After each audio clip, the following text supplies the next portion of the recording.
Designamos la palabra al presidente de Bolivia, Evo Morales.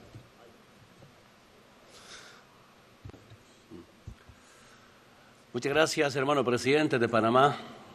A nombre del pueblo boliviano, felicitar por la excelente organización de la Cumbre de las Américas. A todas las presidentas, presidentes de América, a todos los organismos internacionales presentes acá. Estaba escuchando atentamente la intervención del hermano presidente de Perú, que evidentemente tenemos pobreza. Lo que sí tenemos que debatir, ¿cuáles son las causas para la pobreza, para la extrema pobreza? Es el tema de debate. Aquí es un debate político de las diferencias ideológicas programáticas que tiene América. Así como muchos de ustedes seguramente, o algunos de ustedes, venimos de esa pobreza, de la extrema pobreza venimos. Y la pobreza crea sufrimientos. Frente al sufrimiento viene sentimiento. Entre el sentimiento y el sufrimiento trae el pensamiento, un pensamiento antiimperialista, un pensamiento anticapitalista. Ahí están las causas de la extrema pobreza. Y por eso siento que es importante en este debate decirnos la verdad, sin ningún miedo entre nosotros, y especialmente repasar la historia para no cometer los errores del pasado. Hermanas y hermanos, es importante recordar que entre Estados Unidos y América Latina y el Caribe hay más historias de fracaso que de éxito. Hay más relaciones asimétricas que grandes proyectos de integración norte-sur. Nuestra memoria latinoamericana está cargada de episodios de intervenciones armadas desde Estados Unidos, de invasiones, de imposiciones dominantes y de agresiones constantes. Por ejemplo, no olvidemos nunca la anexión de territorio de México a Estados Unidos, invasiones armadas contra varios países de América Latina y el Caribe, Nicaragua, Panamá, Granada, Salvador y Guatemala y otros. Yo estoy convencido, hermanas y hermanos, el primer promotor del mundo es Estados Unidos en las dictaduras militares de golpe de Estado.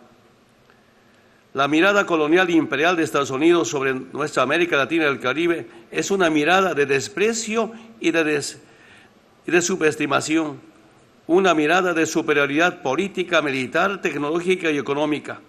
Es la mirada del colonizador sobre el colonizado,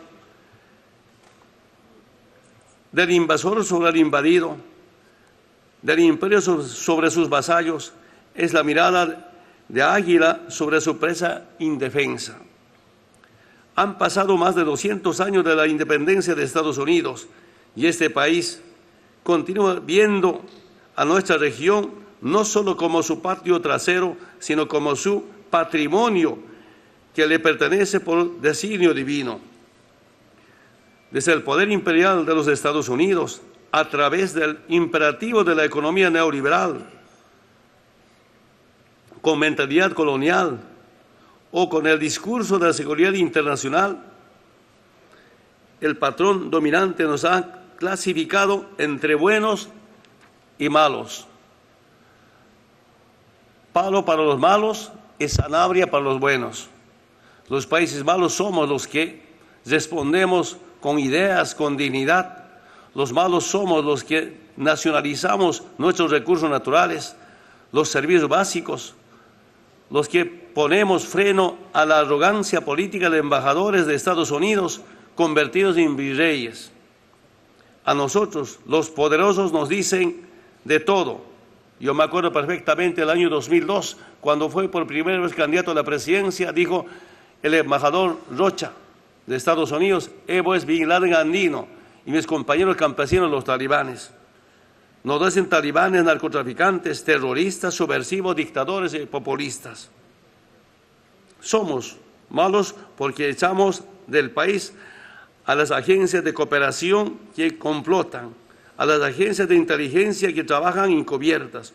Somos malos porque expulsamos a embajadores como de Bolivia, separatistas, que financian la corrupción de la gente. Somos malos porque defendemos nuestra soberanía política y económica.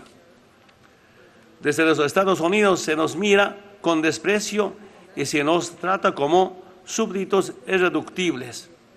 ¿Qué ha hecho nuestra América Latina y el Caribe para merecer castigo imperial, la intervención armada, las conexiones territoriales o la injerencia política de los Estados Unidos contra nuestros pueblos? ¿Qué hemos hecho los latinoamericanos y caribeños para ser tratados como si fuéramos esclavos en nuestro propio territorio? No hemos hecho nada que no sea pelear por nuestra independencia, por la primera y por la segunda independencia. Nunca declaramos la guerra a los Estados Unidos, jamás intentamos quedarnos con una parte de su territorio, nunca nos armamos para afectar su seguridad. En ninguna circunstancia interferimos en sus cuestiones internas, jamás violamos su soberanía. Y entonces, ¿por qué nos tratan como a enemigos?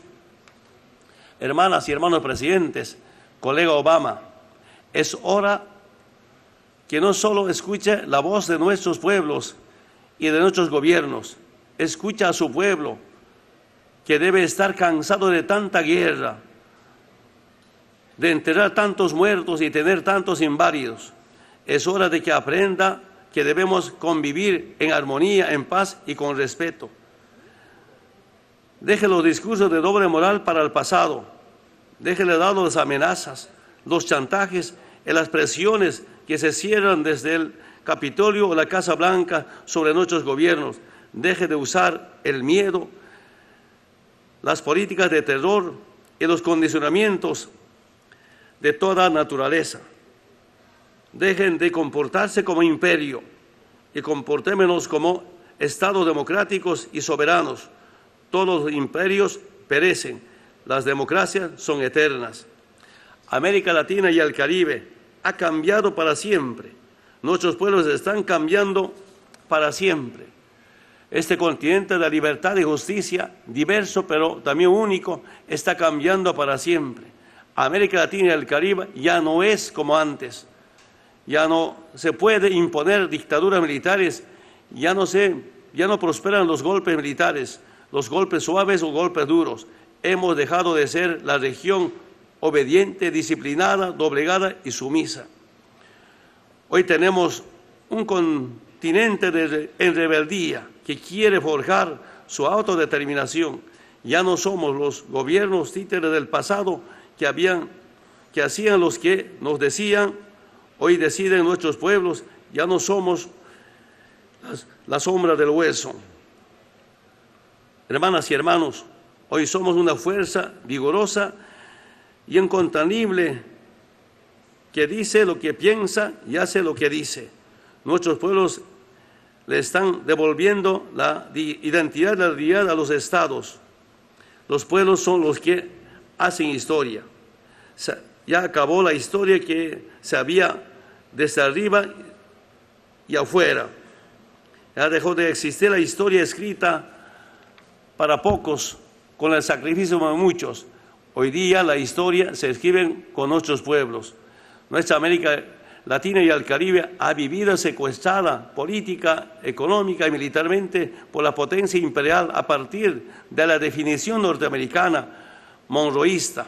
América para los norteamericanos. No queremos más monroes en nuestro continente, ni más doctrina Truman, ni más doctrina Reagan, ni más doctrina Bush. No queremos más decretos presidenciales ni órdenes ejecutivos declarándonos como amenaza a su país. No queremos que nos vigilen,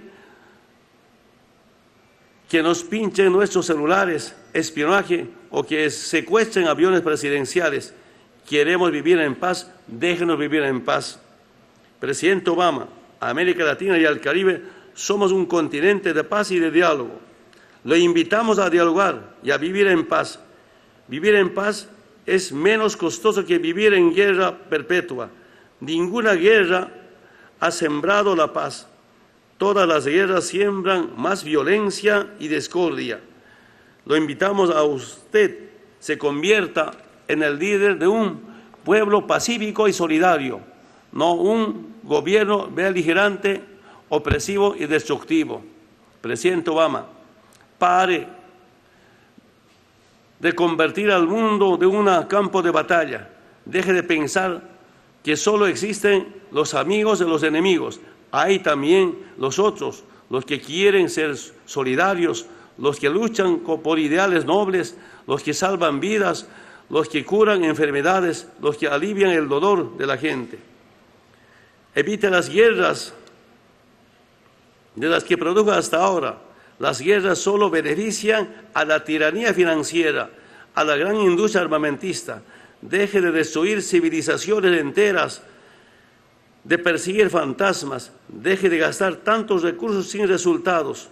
La humanidad no quiere guerras, quiere lo básico, servicios básicos, como un derecho humano. Los hombres y mujeres de este siglo queremos vivir en paz, en menos costoso y más productivo, es menos doloroso y más satisfactorio. Hermanas y hermanos, tenemos la obligación de entender de que la libertad y democracia puede hablar.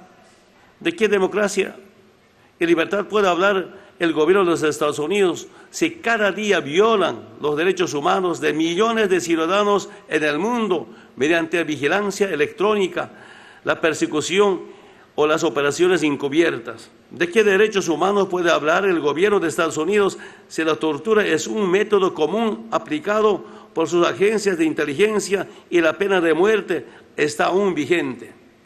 La primera condición para la defensa de los derechos humanos es suscribir los convenios internacionales.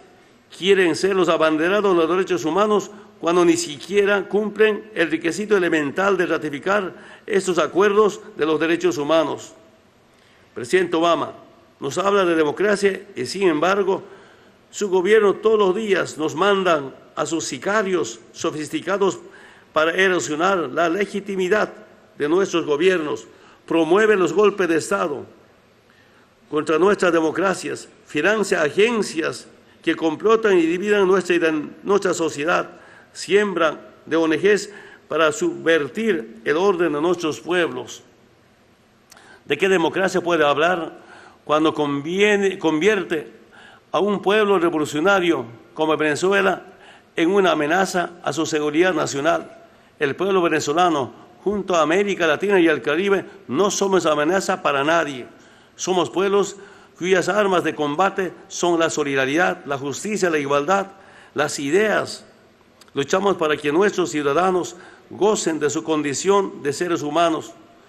Con esa lógica, entonces, conviértanos a todos los gobiernos de América Latina en una amenaza evidente a su seguridad.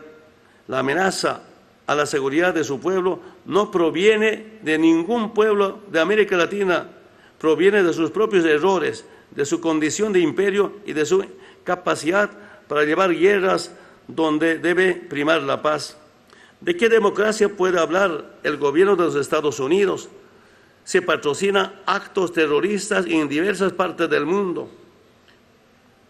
No se exporta la democracia cuando se produce la mayor cantidad de armas para la destrucción de la humanidad. Ninguna democracia puede sostenerse espiando al mundo, violando la privacidad de millones de ciudadanos. ¿De qué democracia habla el presidente Obama cuando manda miles de marines armados a nuestro continente para adoctrinar a soldados para que luchen contra nuestros pueblos?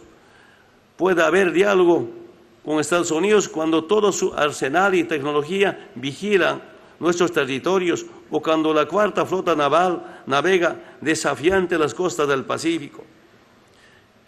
¿Qué extraña democracia la que instala bases militares en nuestros países, cuando aplica leyes extraterritoriales, cuando tiene cuestiones territoriales pendientes con Cuba y Puerto Rico? ¿De qué democracia puede hablar cuando bloquea de manera cruel durante 50 años a un pueblo que solo quiere vivir en paz y ser solidario como Cuba? Hace un momento decía el presidente Obama, va a ayudar a Cuba. No tiene que ayudar, sino resarcir los daños que hizo a Cuba por 50 años.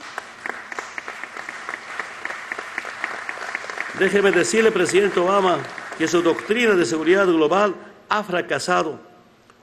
Hoy existen más amenazas que hace una década, no solo contra su país, sino también contra otros países,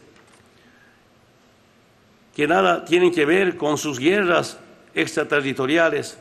Ha fracasado el modelo de lucha contra el narcotráfico porque hay más demanda de droga y más producción de drogas sintéticas en el mundo. Todo el mundo sabe que la supuesta guerra contra las drogas fue un simple pretexto para imponer sus políticas económicas. Las guerras contra el comunismo, contra el narcotráfico y contra el terrorismo se han convertido en pretextos para imponer políticas de miedo y intervenir en áreas estratégicas para saquear nuestros recursos naturales. Presidente Obama, deje de hacer la guerra y convierta a su país en una república demócrata en lugar de sostener un imperio antidemocrático e insostenible.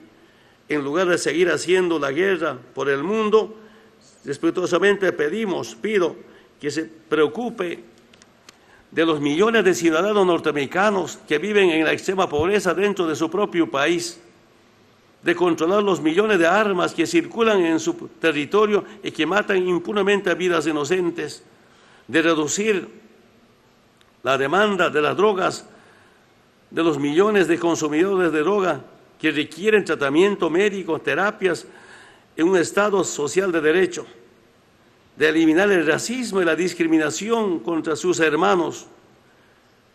Presidente, gobierne usted con su pueblo, para su pueblo, y que no gobiernen los banqueros ni corporaciones ni transnacionales de armas, de alimentos, medicamentos y de hidrocarburos. Deje de seguir expulsando a migrantes indefensos que solo buscan trabajo en su país. Presidente Obama, le pido expulsar a los delincuentes de su territorio, de su país. No es posible que su país se convierta en albergue de terroristas confesos, de corruptos, de asesinos, de separatistas que se escapan. Expulsa a los bolivianos y en toda Latinoamérica para ser juzgados en su pueblo. Quiero aprovechar también esta oportunidad, hermanas y hermanos, hay algunos temas pendientes todavía en Bolivia. Y el año 1879 hemos sido invadidos y arrebatado el mar Pacífico. No me estoy quejando, solo agradecer a muchos presidentes y expresidentes para la información. 4 expresidentes del pasado de Estados Unidos apoyó esta reivindicación. El Papa Juan Pablo II apoyó esta reivindicación. Estamos con el pueblo, casi con todo el mundo. Acudimos a un organismo internacional muy importante como la Haya. Tenemos mucha confianza a que se resuelva una injusticia. Pero también quiero aprovechar esta oportunidad para terminar. Lamento mucho denunciar al mundo entero que no es posible el gobierno de Estados Unidos con algún país deje a este encuentro sin un documento, sin una resolución. Y la información que tengo desde mi Cancillería, no aceptan, por ejemplo, no acepta Estados Unidos la transferencia de tecnología sin condicionamientos a los países de menor grado de desarrollo científico de nuestra América. No están de acuerdo con el respeto de principios de responsabilidades comunes, pero diferenciadas respecto al cambio climático. El reconocimiento a la salud como un derecho fundamental de toda la población como condición esencial de desarrollo integral. Yo entiendo que la salud es un derecho humano, no puede ser negocio privado. No es posible que esta clase de propuestas que vienen de 33 países o 35 países sean rechazadas. El acceso, por ejemplo, equitativo, amplio, seguro y confiable a las nuevas tecnologías de información y comunicación, respetando el derecho a la privacidad. No es posible que rechacen la cumbre de otros movimientos sociales, pero además de eso, 33 países apoyan a Venezuela y 1 o 2 países rechacen sobre el decreto que amenaza no solamente a Venezuela, sino a toda América Latina y el Caribe. Hermanas y hermanos, si Estados Unidos es una potencia, una de las potencias del mundo, yo pido al presidente Obama que lidere a América para que América sea un continente modelo de paz y con justicia social. Presidente Obama, si siente que es líder de una potencia del mundo, yo le pido que él encabece a salvar la madre tierra para salvar la vida de la humanidad. Esperamos que el presidente Obama pueda entender el profundo sentimiento de los pobres, producto de la aplicación de un modelo que no hace ningún beneficio a los pueblos del mundo. Muchas gracias.